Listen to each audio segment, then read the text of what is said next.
If you're sugar or carb conscious, then definitely look away now. These pecan pie bars are absolutely loaded with butter, sugar, maple syrup, and of course pecan nuts. Definitely not diet friendly. Hi, I'm Astrid from the Sweet Rebellion, and today we're going to be making pecan pie bars. The other day I had a slice of pecan nut pie at a restaurant and I was reminded how much I love it. And I thought, I haven't made these pecan pie bars in forever. These pecan pie bars are a bit easier to make than a pecan nut pie because you don't have to fiddle with short crust pastry. The base is just a simple shortbread. I developed this recipe myself, but unfortunately it's not in my book, High Tea at Home. It is, however, on the blog. So if you want to make these at home, the link for the recipe is in the description bar below. For the shortbread base, you'll need 225 grams of butter, 65 grams of white sugar, 65 grams of brown sugar, and 350 grams of flour.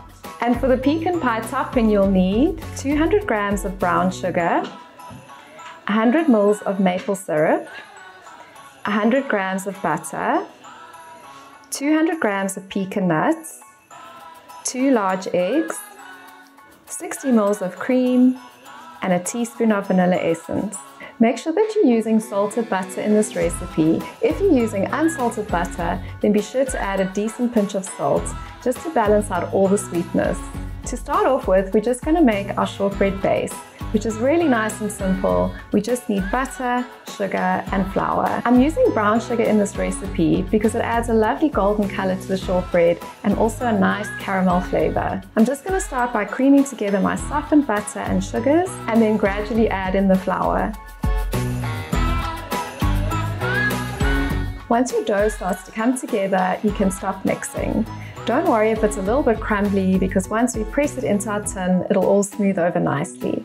So I've got a 20 by 30 centimeter tin here, and I've just greased it and lined it with some greaseproof paper, and I've left 2 of the edges nice and long, and this is going to help us later on when we want to lift the bars out of the tin.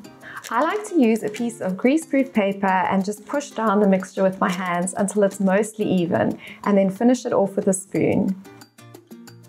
Before we put our shortbread in the oven, I'm just going to prick it with a fork so that we don't get any air bubbles in the shortbread. This is going to go into a 180-degree oven now for 20 minutes while we make our topping. For our topping, we are going to melt together our butter, maple syrup, brown sugar, and cream, and then we're going to bring it to the boil and cook it for about 2 to 3 minutes. For our topping, we're going to use real maple syrup, which is admittedly quite a splurge, so this is definitely a treat for a special occasion. Before we add our eggs and vanilla, we just need our syrup mixture to cool down for at least 5 minutes, otherwise the eggs will scramble. In the meantime, we're just going to roughly chop our pecan nuts.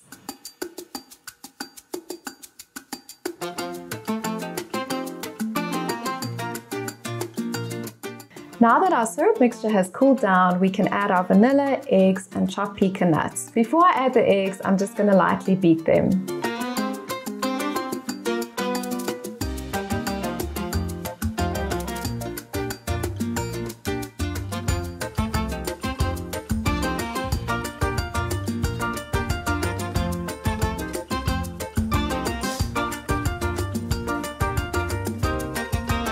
Now we're ready to pour our topping onto our shortbread base.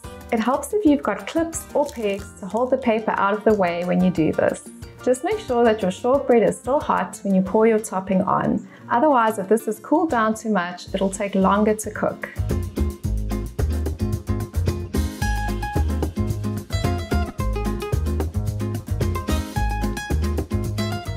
Now this is going to go back into a 180-degree oven for a further 20 minutes. Because we've added eggs to our topping mixture, baking it for a further 20 minutes is going to cause it to set and give us a lovely gooey texture. When your pecan pie bars come out of the oven, they'll still be quite soft in the center. But don't worry, once they've cooled down, they'll be perfectly set. So I'm just going to leave these to cool in the tin for 30 minutes, and then I'm actually going to pop them into the freezer for about 20 minutes, just to make them nice and easy to slice. Now that this is cooled completely, it's ready to slice into bars. It's totally optional, but I like to just trim the edges so that the bars look nice and neat.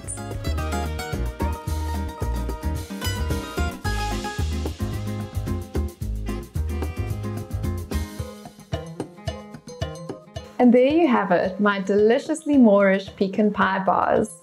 Something you'd normally only order at a restaurant that you can easily make in the comfort of your own home.